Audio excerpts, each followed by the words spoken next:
Hey guys, Foxdrop here, welcome back to another one of our Spectate gameplays, the series where we take a look at some really high ranking Korean players and see a particularly good game that they had, or if they're one trick of a certain champion. We take a look at that shit and then we see, okay, what did they do here? How can we try and bring that into our own solo queue? All that lovely business. So today you guys are witnessing history. This is the best EKKO jungle in the world. Certainly the best EKKO jungle performance in the world. You may recognize this lovely fellow. It is Janie again. Janie again. Janie is the person we spectated for our Kindred gameplay. Very good. He's not even a jungle main. He popped off on Kindred, and this is honestly, spoiler alert, but you're gonna see how to fucking go ham on EKKO jungle. Crazy shit. So runes and masteries, attack speed reds, AP blues, AP quints, health per level yellows. You can go armor if you want to instead for those yellows. And for masteries, 12, 18, 0 with Thunderlord's Decree. So this guy's sitting at around 500 points in Challenger in Korea. So very, very high rated game. Probably not going to get a more high quality game as far as players in it goes for solo queue. Obviously, if a bunch of pro players showed up, that would probably be the exception. But basically, really high rated. This is like the best of the best really as far as solo queue goes. So, yeah, we're going to see how to do EKKO jungle. So it starts at the top side jungle. Pretty standard leash nowadays, especially in high elo. Because the chickens get you level 2 just by killing the mini chickens. Which means that you can then be level 2 to take the big chicken away. Just overall, as like a net experience gain, it's better to start chickens red than red chickens. Because you get more XP that way. But still, he's going to do like a proper, this is going to get him level 3, but instead of going for his blue buff here, which is probably what he wants to do, he's adapting his jungle route because look at how juicy this Lucian is in this bot lane. So instead of just going for the blue buff, he's going to adapt his jungle route and he's going to go for the bot lane play here because these guys are pretty vulnerable. So he's going to E-flash, far out a ward as well, which probably was not intentional, but still, Lucian gets away, but it's no worries because he can land the stun onto Lulu, and then the chain stun brings her down for first blood. So good start to the game, boys and girls. Good start to the game, picking up the blue buff, and then recalling. So when he recalls, he's going to go for the blue smite and boots. That is something that is becoming more of a theme with Korean high elo. Well, specifically with this guy and a few people we spectated before, is they will go for that tier 2 jungle item first, if they can afford it, that is, if they've got 650 gold, before getting any stats. So whereas before, you might see that double longsword instead of it, obviously not EKKO, but in general, they wouldn't be doing that anymore. So coming back for a return gank here, these guys are still pushing out really bloody fast, so why not go for another one? Easy first kill, not going to quite land the stun on the Lulu. Here comes the hook. Are they going to get her as well? Sadly not. It's not to be, but still that's a pretty good start. 2 kills within 4 minutes for the bot lane. Now, if your bot lane is still going to feed, then I wouldn't even be surprised because it's solo queue. But here we go. He's fighting a Rengar and saying, bring it on, Rengar, mate. I'll have you. And he scares away the kitty cat. Pretty surprising, honestly, considering he doesn't even have any stats. But there you go. Now, important thing about jungling, guys, is you can't just be ganking. You do have to balance farming with the ganking as well, else you're going to fall behind. So notice here how EKKO is just farming really hard, but he's probably also keeping an eye on this top lane because they're fighting really hard here as well. He's done a lot of aggressive plays already, specifically in that bot lane, but he is still farming to keep up. He's cleared a lot, and he's also gone for scuttle crabs as well. But let's see if he can pick someone up here. This isn't warded, he knows that for sure. Oh my goodness. I'm losing my voice. But there it is. A nice cheeky kill onto the J. So he's level 6 at 6 minutes on a champion who honestly is not even that meta as a jungler. In Korean Challenger, no less. I'm losing my voice, so let me try and fix that. And here's what's surprising to me, okay? Here's what's surprising to me. This guy rushes tier 2 boots. He did it on Kindred as well when he went Berserker Greaves, and he's doing it here again. Rushing Ninja Tabby. Even though he's so far ahead, when the argument generally is that if you're ahead, you want to go for damage, but still Ninja Tabby it is. Coming in for the cheeky counter gank. He has to wait for his kind of ghost here to catch up so he can use it to jump in on someone. If he wants to get Lucian there as well. But still jumping in on the Talia and the Lulu. That's going to be an easy double kill. And if Lucian wants to try and get away, he's going to have to avoid that little clone here. He doesn't even need the clone. He's not going to need the shadow at all. Well, shadow, it's not a shadow, but whatever you want to call it. He's going to use it to escape instead. Bit cheeky. This is pretty poorly executed here. But they're alive. Okay, there it is. Nice. So good counter ganking there. Good counter ganking. The interesting thing about watching this guy play jungle is that EKKO really isn't a champion who you want to force plays on. Is he actually going to get this guy as well? What are you doing, bruv? Lucian, mate, what are you doing? Alright, there we go. Oh, ding. Hello, there's the dinner bell. EKKO is not really this, like, full bully meta champion. It's not someone who you really want to start too many plays on. And this guy is playing around that. So if you look at all the plays that he's made so far, a lot of them were like counter ganks or reacting to plays that were already happening in the lanes. The J skill top lane, he was already fighting Ryze and was really low. When he went bot for first blood, they were already really low. When they were pushed out, that was probably the only proactive play he made. And it was because they were like, bot lane was really pushed out again. And then they picked up Lucian after that as well. And this play here was just a counter gank. Like he's not really forced any plays. Now, we know, he knows Rengar's here. Here he goes. Alright, this is a cheeky initiation if ever I've seen one. Positioning so that the Q lands on the way back as well. Gets the speed boost. Rengar ain't going anywhere. Boom. There you are. Bob's your uncle. Bernie's your nan. Runic Echoes and Blue Smite are doing him a world of good there. Now let's see if he can do something to Talia, because they are fighting here. Again, this will be another reactive play he's going for if he does decide to go for it. Talia has to know he's there. Here comes the flash. Flash Blue Smite with the E. Positioning again, really important there. Really important that you position between your whatever the bloody hell your Q is called. Let me parallel convergence. So that's your W, your time winder. Positioning between your time winder and your victim so that the time winder on the way back hits the victim on the way back. Really, really important shit right there. Double stun coming down into the bot lane, followed up by the Thresh hook. And the Asher, he's going nowhere. He's locked down. And to finish things off, the EKKO ulti as well. Disgusting. Absolutely disgusting. Rengar might pick him up, though. Is he going to go down? Of course he's not going to go down. Flushing the Mastery 7 as well. That's what Tilt's made of, boys and girls. Beautiful 8-0-3 performance coming out of our boy Janie on EKKO here. I noticed Janie's clan tag is PDD. I don't know whether that means that this guy is a PDD smurf or something. It could be, because he's, you know, pretty good at this game. But who knows. So he's going to be rushing after the Runic Echoes here. He's going to be going in for Hextech, the Proto Belt. Pretty standard item. You see that all the time on Echoes, especially in Korea. They get this shit all the time. Proto Belt into Lich Bane seems to be a pretty core build for most Echoes. Now, obviously, he's not laning, so he has to get Runic Echoes as well. But Proto Belt is really solid for EKKO. Someone who's like, excuse me, a melee champion and who lacks offensive abilities. Like, he don't get me wrong, he's not like he lacks damage, but as a champion, you know, if you compare, like EKKO's skill set to most other AP champions, he doesn't really have the reliable like offensive spells to go through. So having the extra bit of burst from the Proto Belt is really nice. Like even if you compare him to like Orianna here, she's got a really easy landing Q, then follows up with the W. Even her E does damage calling it back, and then her ulti is really simple as well. Whereas EKKO really only has his autos with the passive, I guess. His Q, which is a bit funky, and then also like his gap closer E. But here we go. So he's going for the blast cone gank here. Even if this is warded, it gives you no time to react whatsoever because you just appear straight away in the bush. So if people are pushed out, it's a really, really easy way to get kills. Let's just take a look here. It is even warded. Like it legitimately was warded here.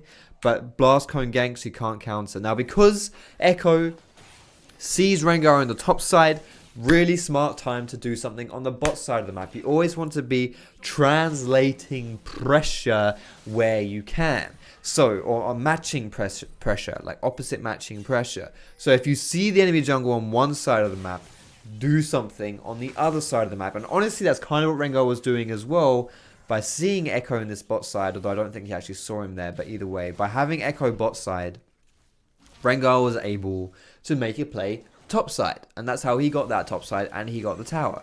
But here we go, going for a dive here, jumps over the wall, puts down the parallel convergence. It's not going to land though. He's polymorphed. The wombo combo Orianna and EKKO. He's using his ult. He's out of there. They're going to get Lulu. Beautiful stuff. That was a bit of a ham-fisted play. I don't know how You successfully tower dive against a Lulu.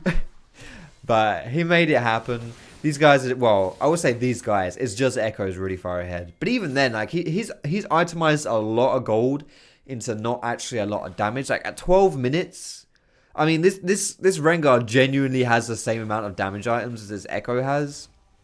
You might be thinking, oh, this guy's only doing this because he's 9-0. Honestly, look at his item build. Runic EKKOs and an Amp Tome. Those are the only offensive things he's got. That's all. So, like, for him to force plays like that, he needs damage, and that's all that's really helping him in that front. And Rengar had the same shit. He's got longsword and his completed jungle item. It's the same stuff. But still, now he's finished his proto belt here. It's a pretty big power spike. EKKO is a champion who does get power spikes from, like, every single one of his items that he picks up. Once he gets Lichbane, that's another power spike as well. But still, he's going to give Ryze up here. He's like, yeah, you know what, Ryze? I love you, mate, but you're donezo. Goodbye. So he's out of there. And instead looking to see what plays he maybe can make. There's no tower to defend topside, so he's not going to go there. Instead, let's see what he's going to go and do. He does have the dragon is down. This is control warded. He knows there's nothing going down here either. So let's take a look-see here. What is he thinking, guys? He's waiting. He's patiently biding his time to see if he can... Oh, here we go. Parallel convergence has come down. It's not going to happen, though. No surprises there. I would be very surprised if something happened there. But still, moving on rapidly. This is probably like the most peaceful part of this game. Like, we actually get... Oh, okay. I was going to say, we're going to get some time to just chill out here. Because nothing's happening. Oh, okay. Rengar's popped the ulti. They want to make this play. I'm not sure. It is 3v4. Because Jace is bot side. Here comes the Ash Arrow. That's not going to hit anyone, though. Alright, they're going to make this play or not. Lulu's going a little bit too far forward here. This EKKO is strong enough to just, like, legit fuck up this girl here. Tries to position for the Time Winder there, but gets knocked up with a Lulu ulti. Pops his ulti down to keep going on with the play onto the Rengar. That is the Lantern Flash Flay. Almost going down to the Jace Q there. Oh my goodness, a Shock Blast almost took him down, but thanks to Tangus, the Proto Belt and the Ninja Tabby, he's not going anywhere. Still has to play this one really passively, which of course means he's probably going to jump over the wall. There it is. Sidesteps. Sidesteps with Shock Blast. Gets the heal from Ashe. Probably didn't need to go in there, so Ashe wouldn't have needed to use her heal. But still, of course, he's going to go in. He's 9-0. What else is he going to do? Bit of a skirmish happening in the mid lane here. You can really see from these skirmishes. This is a two-player skirmish here. 2v3. And blue team is still shitting. Oh, wow. That's unlucky. Blue team is still shitting on red team. It's really all EKKO this game. Like, legit. It's just like all EKKO here. But still, he's a bit of a surprising turn to his build here. He's going towards the Dead Man's Plate instead of keeping on with his damage build because he's so fed. It is quite smart. He's going for the tower dive instead. Speaking of which, there it is. Speaking of smart plays, that one's a bit up in the air, but still, he gets the kill. You can't complain. Q max, E second, then W last, by the way, guys. But just to continue the point I was saying here, if your team has Orianna mid and Ryze top, it's probably not too smart to go for the triple AP stack. Catches the Rengar on the side. There's the Proto Belt. There's the Time Winder. He's out of there. Sayonara, buddy. And now he's got to pick himself up a red buffet as well. Beautiful stuff. The Dead Man's Plate is actually not that bad on EKKO either, because not only does it give you pretty good tanky stats, but the active, well, not the active, but the like passive, like the semi-active passive, it's not an active, but it kind of ramps up. You know what I'm talking about. The speed ramp up combined with the like little, it's almost like a little sheen effect when you land on someone with Dead Man's Plate, because you do like extra damage. Like you do that crushing slow, which does a bit of extra damage as well. That's actually really good on EKKO, because you jump in, you whack someone with it, and it's actually pretty effective still. But yeah, 11-0-6. Need I remind you, this is a Korean Challenger game, guys. Korean Challenger. It's happening. Alright, it's spotted out a little bit here, but not too much to worry about. If Lucian got too ballsy and walked on this EKKO, it's not like the clone or something. EKKO can just press R and fuck this guy up. Or he can just press E and fuck this guy up, I guess. Proto Belts to position. Press R. There it is. Beautiful. You got to always be careful of that. You got to always be careful of that, because that is... like, if that lands, he's dead. EKKO ulti does a ridiculous amount of damage. Honestly, it's so underrated. Is he actually going to go for the 2v1 here? Orianna is coming through as well. So if they want to go for this, then all he's got to do is kite out. Orianna's swinging by here. Here we go. Alright. Lucian's going a little bit too far forwards. Lulu's going to be the one to catch the fist on this one, surely. There it is. Boom. He's down. He's out of there, and he's recalling. Excellent stuff. But look at this ultimate damage from EKKO here. If you hit someone with EKKO ulti, it does 500 damage to them. Over 500 damage to them. In comparison, your Q does 170. That's on the way out, obviously. On the way back, it does like the same. So it's basically like 300, 400 damage from your Q if you hit someone with both of them. Like both the Q coming out and coming in.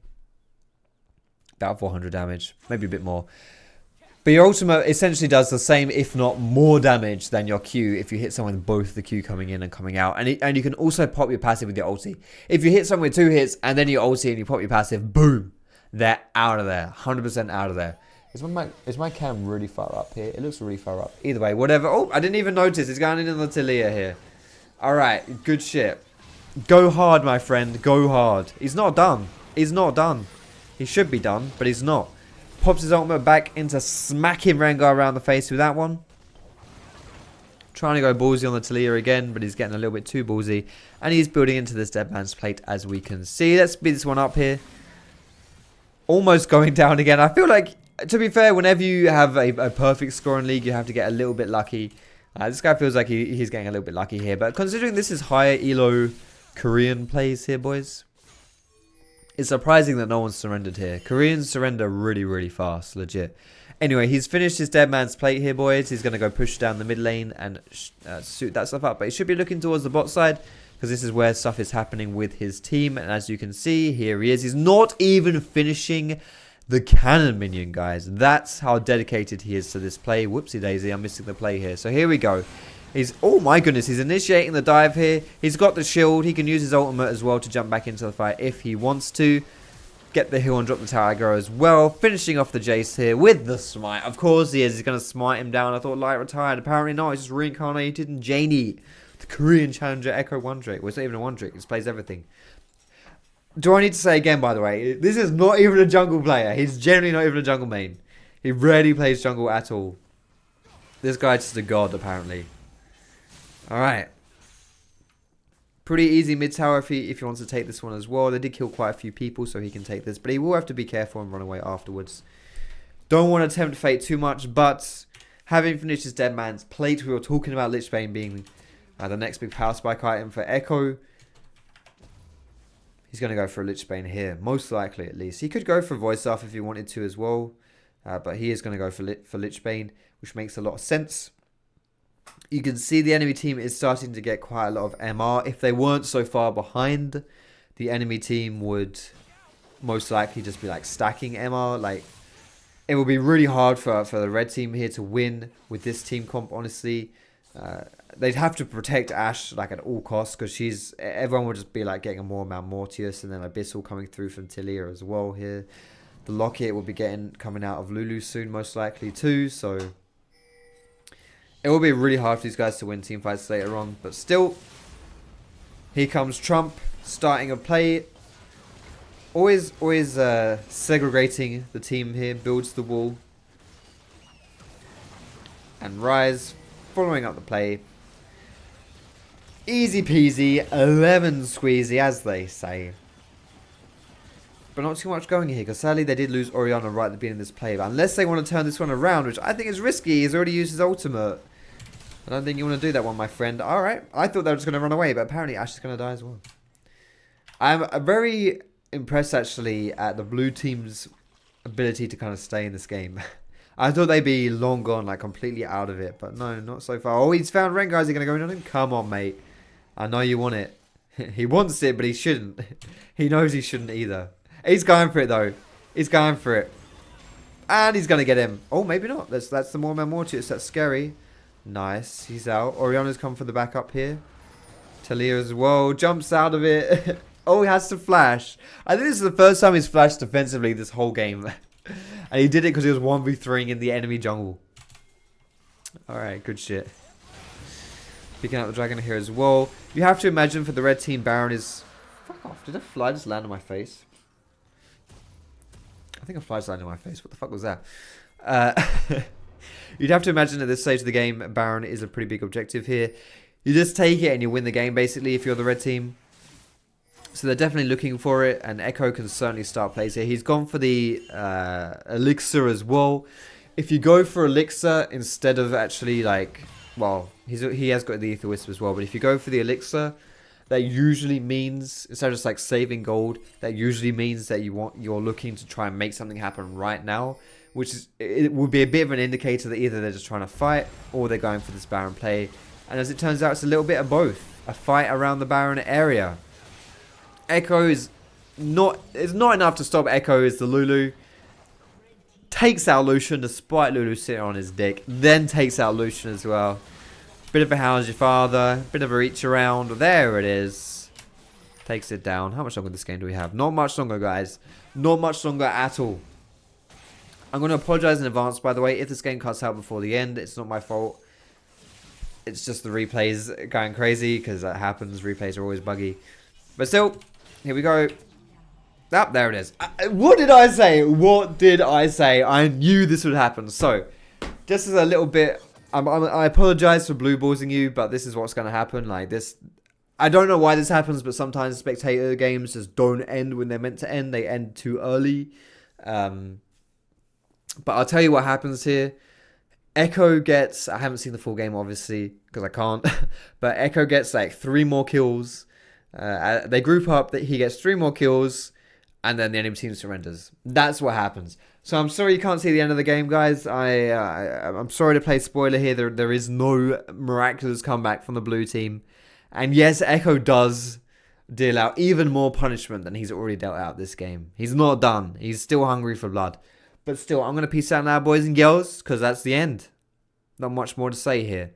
He does finish the Lich Bane as well, but the game ends after that. So thanks for watching the video. I hope you enjoyed it. Cheeky thumbs up if you did. You can subscribe to me for more League of Legends content. And you can find me on Facebook, Twitter, and catch me streaming at twitch.tv/Foxdrop. Well, Foxdrop. But yeah, thanks for watching, guys. Have a good one. And I will see you in my next video.